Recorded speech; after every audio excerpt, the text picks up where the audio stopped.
Hello नमस्कार दोस्तों, free digital study में आपका स्वागत है। आप पढ़ रहे हैं कक्षा 12वीं एनसीईआरटी गणित, जिसमें आप अध्याय 1 संबंध एवं फलन की प्रश्नावली 1.4 के अंतर्गत उदाहरण 38 पढ़ेंगे। तो देखिए 38वां क्वेश्चन क्या है। सिद्ध कीजिए कि आर में मतलब वास्तविक संख्याओं के समुच्चय में शून्य जो है वो योग संक्रिया का तत्समक है तथा एक जो संख्या है वो गुणा संक्रिया का तत्समक अवयव है। परंतु संक्रियाओं यदि हम माइनस की बात करें और भाग संक्रिया की बात करें तो इसके लिए कोई भी तत्समक अवयव नहीं होगा, ऐसा हमें सिद्ध करके बताना है। तो देखिए सबसे पहले हम समझ लेते हैं तत्समक अवयव क्या होता है। तो देखिए तत्समक अवयव के लिए जो शर्त होती है ए स्टार ई का मान ए आना चाहिए। यदि आप पलट के निकालें, देखिए हमने ए स्टार ई किया है तो आंसर ए आया। यदि हमने इसे पलट के भी लिखा होता तब भी आंसर ए ही आना चाहिए। तो कहने का अर्थ है यदि योग संक्रिया चल रही है तो योग के लिए देखिए जैसे हमने कहा 2 प्लस क्या किया जाए कि आंसर 2 ही मिल जाए। तो आप कहेंगे कि 2 प्लस 0 यदि आप करेंगे तो आंसर आपको 2 ही मिल जाएगा। आप 0 प्लस 2 भी कर दें तो भी आंसर आपको 2 ही मिलेगा। तो यहाँ पे एक चीज हम कह सकते हैं, देखिए यहाँ पे 2 मतलब समझ लीजिए यह चल रहा है ए, तो a प्लस 0 यदि आप करते हैं तो आपको a आंसर मिलता है। चाहे आप 0 प्लस a कर दें तब भी आंसर आपको a मिलता है। तो इसी वजह से उन्होंने कहा है कि जो योग संक्रिया है इसके लिए जो तत्समक अवयव होता है वो e कहलाता है और e का मान क्या होगा, यहाँ पे योग संक्रिया के लिए 0 होगा। तो देखिए बिल्कुल हमने यही बात लिखी कि यहाँ पे रियल नंबर में वास्तविक संख्या में योग संक्रिया का तत्समक अवयव e बराबर 0 होगा। क्यों होगा? क्योंकि आप यहाँ पे कारण बताएंगे, क्योंकि हमें पता है कि a प्लस 0 यदि किया जाता है तो भी आंसर हमें a मिलता है, तथा यदि हम पलट के भी कर दें 0 प्लस a करें तब भी आंसर हमें a ही मिलेगा। इसलिए हम कह सकते हैं योग संक्रिया में 0 एक तत्समक अवयव होगा। तो हमने कहा था है योग संक्रिया का तत्समक अवयव 0 होगा। अब देखिए योग का हमने किया, अब हमें बताना गुणा संक्रिया का तत्समक अवयव 1 होगा। तो देखिए गुणा का 1 कैसे होगा, जैसे हमने कहा कि 2 में आप किस संख्या से गुणा करेंगे कि आंसर आपको 2 मिल जाए, तो आप कहेंगे 1 का गुणा कर दीजिए। 2 का 1 में गुणा करेंगे तो 2 आंसर मिलेगा। पलट के भी देखें 1 का गुणा 2 से करें तब भी आंसर आपको 2 मिलता है। मतलब यहाँ पे आप कह सकते हैं कि a में यदि 1 से गुणा किया जाए तो आंसर आपको a मिलता है, या फिर 1 गुणित a किया जाए तब भी आंसर आपको a मिलता है। मतलब गुणा संक्रिया के लिए 1 तत्समक अवयव होगा। तो देखिए बिल्कुल हमने यही बात लिखी कि तथा R में गुणा संक्रिया का तत्समक अवयव e बराबर 1 होगा। यहाँ पे भी आप देख सकते हैं, तो बिल्कुल यही आप कारण बताएंगे, क्योंकि हमें पता है, क्योंकि हमें क्या पता है कि a का यदि आप 1 से गुणा करें तो आंसर आपको a मिलता है, तथा पलट के भी बता सकते हैं कि 1 का गुणा यदि आप a से करते हैं तो भी आपको a ही आंसर मिलता है। तो अतः गुणा संक्रिया का तत्समक अवयव 1 होगा। तो हमने लिखा था गुणा संक्रिया का तत्समक अवयव e बराबर 1 होगा। अब देखिए आगे कहा गया था कि जो माइनस संक्रिया है व्यवकलन अंतर वाली संक्रिया है और भाग वाली संक्रिया के लिए कोई तत्समक अवयव नहीं होगा। तो देखिए यहाँ पे यदि हम देखें माइनस वाली संक्रिया के लिए देखते हैं, 2 में से हमने कहा क्या घटाया जाए कि आंसर आपको 2 ही मिल जाए, तो आप कहेंगे 0 घटाया जाए। लेकिन इसे आप पलट के देखते हैं, हमने कहा 0 में से यदि आप 2 घटाते हैं तो आपके लिए -2 उत्तर मिलेगा। फिर मिलेगा कि नहीं मिलेगा? मतलब यहाँ पे a में से 0 घटाने पे तो a उत्तर मिल जाता है, लेकिन यदि 0 में से a घटाया जाए तो a उत्तर नहीं मिलता है। तो यहाँ 0 तत्समक अवयव आप नहीं कह सकते। तो यहाँ सीधा साम लिखेंगे कि जो माइनस वाली संक्रिया है उसके लिए कोई भी तत्समक अवयव R के अंतर्गत नहीं है। तो देखिए हमने यहाँ पे लिखा कि आर में जो व्यवकलन माइनस संक्रिया है उसके लिए कोई भी तत्समक अवयव नहीं है। क्यों नहीं है?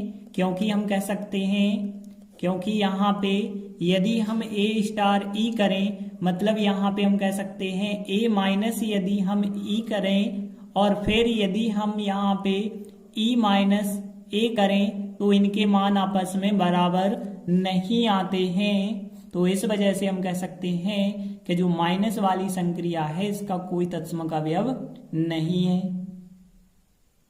और बिल्कुल यही बात हम भाग संक्रिया के साथ भी बताएंगे कि भाग संक्रिया में जो है कोई भी तत्समक अवयव नहीं होगा।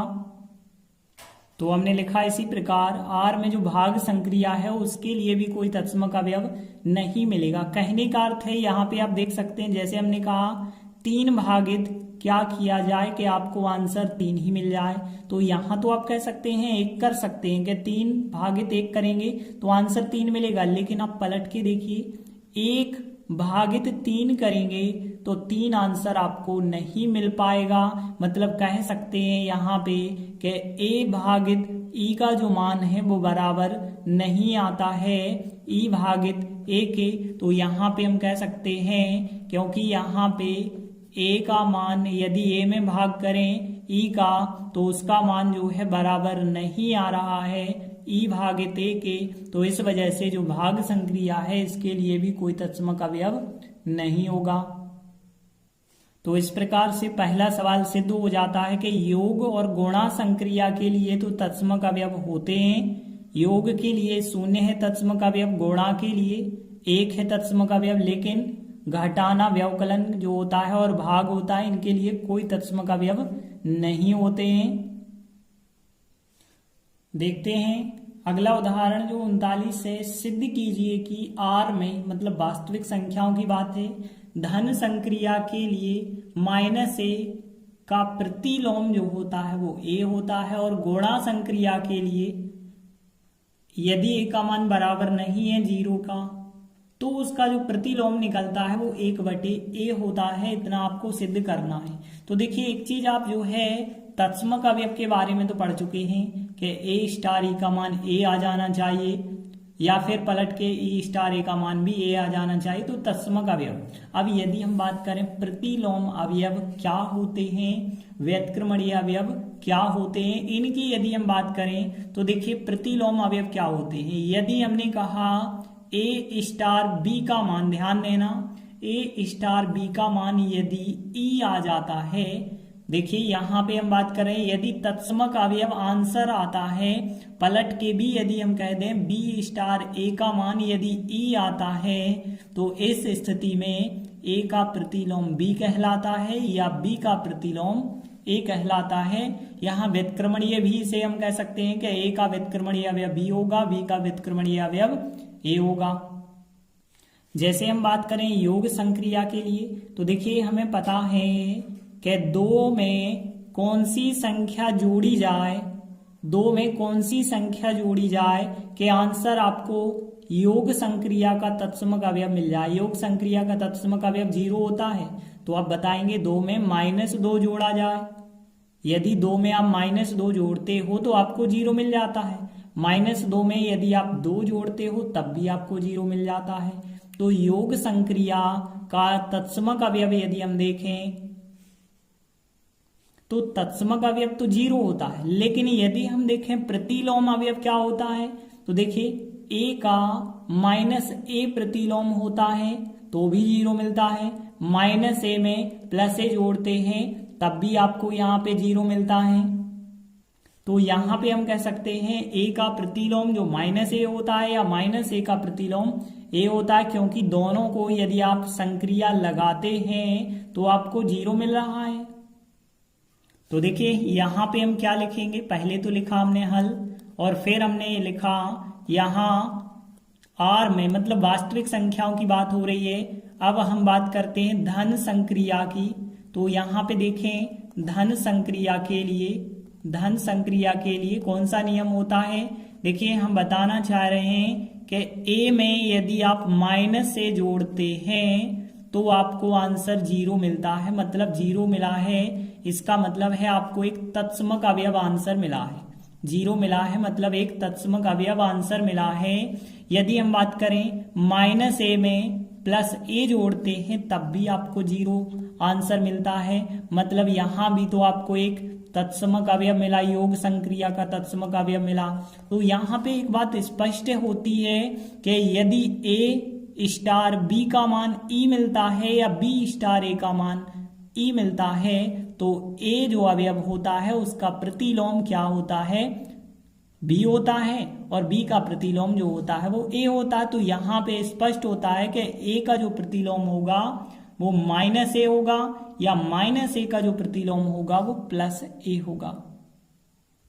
तो हम लिख सकते हैं अतः -a का प्रतिलोम +a होगा। बिल्कुल सेम ये बात आगे हम गुणा में देखते हैं। हमने लिखा तथा इसी प्रकार से यदि हम गुणा संक्रिया की बात करें तो लिखा हमने इसी प्रकार गुणा संक्रिया में। अब देखिए गुणा संक्रिया की बात करें तो यहाँ गुणा का चिन्ह बनाएंगे, और इसके लिए भी यदि हम बताएंगे तो गुणा संक्रिया की यदि बात करें तो देखिए गुणा संक्रिया का तत्समक अवयव होता है 1, आपको पता है। अब देखिए हम कह रहे हैं a स्टार b का मान यदि e आ जाता है या b स्टार a का मान यदि e आ जाता है तो a का प्रतिलोम b कहलाता है, b का प्रतिलोम a कहलाता है। यहाँ पे गुणा की बात हो रही है तो हम कहना चाहेंगे कि a गुणित b का मान जो है यदि e आ जाए, और e तत्समक अवयव गुणा के लिए 1 होता है तो a गुणित b का मान a आएगा। कब आएगा ध्यान देना, a गुणित यदि आप 1/a करेंगे तब आएगा 1, क्योंकि a से कट जाएगा। पलट के भी आप कह सकते हैं कि 1/a गुणित a करेंगे तो a से कट जाएगा, एक आंसर मिल सकता है। जैसे आप एग्जाम्पल पे देखें 2 का 1/2 के साथ गुणा करोगे 1 मिलेगा, 1/2 का 2 के साथ गुणा करोगे फिर 1 मिलेगा। मतलब जो a का प्रतिलोम है वो कितना होता है, 1/a। यहाँ से स्पष्ट है कि a का जो प्रतिलोम है वो 1/a होता है, लेकिन यहाँ पे a बटे में है, इस वजह से यहाँ पे लिखा गया था कि a का मान 0 नहीं है, बाकी a का मान कुछ भी हो सकता है। तो आप क्या लिखेंगे कि गुणा संक्रिया के लिए जब a का मान 0 नहीं है तब आप देख सकते हैं कि a गुणित 1/a का जो मान है वो कितना है, 1 है, जो कि ये क्या है, गुणा संक्रिया का तत्समक अवयव है। मतलब यहाँ तो गुणा संक्रिया का तत्समक अवयव मिला, यदि आप पलट के भी देखें तो 1/a का गुणा a के साथ करेंगे तो भी 1 मिलेगा।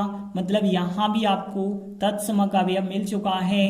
तो इस वजह से आप कह सकते हैं कि a का जो प्रतिलोम होगा वो 1/a होगा गुणा संक्रिया के लिए। तो देखिए हमने लिखा था गुणा संक्रिया के लिए a का प्रतिलोम 1/a होगा, और यही हमें सिद्ध करना था। देखते हैं अगला उदाहरण, 40वां उदाहरण है। सिद्ध कीजिए कि n में प्राकृत संख्याओं में धन संक्रिया के लिए, जब धन संक्रिया a अवयव की बात करें तो वो n के अंतर्गत है, तो धन संक्रिया के लिए a का जो प्रतिलोम होगा वो -a नहीं होगा, हमें सिद्ध करना है। और गुणा संक्रिया के लिए a का जो प्रतिलोम होगा वो 1/a नहीं होगा। मतलब इसी का अपोजिट सवाल है 39 का। तो देखिए अभी अभी हमने क्या देखा था, ऊपर जो किया था r में हमने देखा था कि जो a का प्रतिलोम है वो -a है या -a का जो प्रतिलोम है वो +a है, एक ही बात है। लेकिन यहाँ पे ध्यान देना, ये हमने योग संक्रिया के लिए देखा और r में, लेकिन अब बात की गई है योग संक्रिया के लिए n में। तो n में यदि हम बात करें तो a का प्रतिलोम तो -a ही होता है, लेकिन यहाँ -a n के अंतर्गत तो हो ही नहीं सकता ना यहाँ पे, क्योंकि n में ऋणात्मक संख्याएं कहाँ होती हैं। तो इस वजह से हम कह सकते हैं कि प्लस जो संक्रिया होती है उसके लिए n में a का जो प्रतिलोम होगा वो -a नहीं हो सकता। क्यों नहीं हो सकता? क्योंकि -a जो है प्राकृत संख्याओं के अंतर्गत नहीं आता है। तो देखिए बिल्कुल हमने यही बात लिखी कि n में धन संक्रिया के लिए, जबकि a का मान भले ही n से रहे, लेकिन उसका जो प्रतिलोम है वो -a नहीं हो सकता है, क्योंकि आप कारण बता देंगे, क्योंकि जो -a है वो -a n के अंतर्गत नहीं आता है, तो इस वजह से हम कह सकते हैं कि धन संक्रिया में n में -a प्रतिलोम नहीं हो सकता है। अब देखिए आगे यदि हम गुणा संक्रिया की बात करें तो देखिए हम पढ़ चुके हैं कि गुणा संक्रिया के लिए रियल नंबर में a का प्रतिलोम 1/a होता था, लेकिन अब यदि हम गुणा संक्रिया की बात करें प्राकृत संख्याओं में तो a का प्रतिलोम 1/a ही होगा। लेकिन 1/a बताइए अब प्राकृत संख्याओं में बटे की संख्या होती है क्या? तो बिल्कुल नहीं होती। 1/a तो बिल्कुल नहीं होता है, ऊपर 1 हो जाए और नीचे कोई भी नंबर हो जाए ऐसा प्राकृत संख्याओं में होता ही नहीं है। तो हम कह सकते हैं कि गुणा संक्रिया के लिए a का प्रतिलोम 1/a नहीं हो सकता है, क्योंकि 1/a n के अंतर्गत नहीं होता है।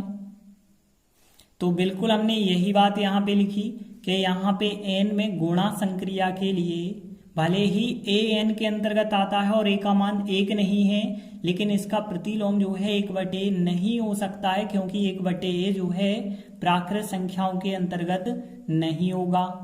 तो इस प्रकार से हमारा सवाल सिद्ध हो जाता है। तो हमने जो है 40 उदाहरण तक कंप्लीट कर लिए हैं। अब हम आगे के वीडियो में आगे की जो विविध प्रश्नावली हैं उसको हल करना स्टार्ट करेंगे। धन्यवाद।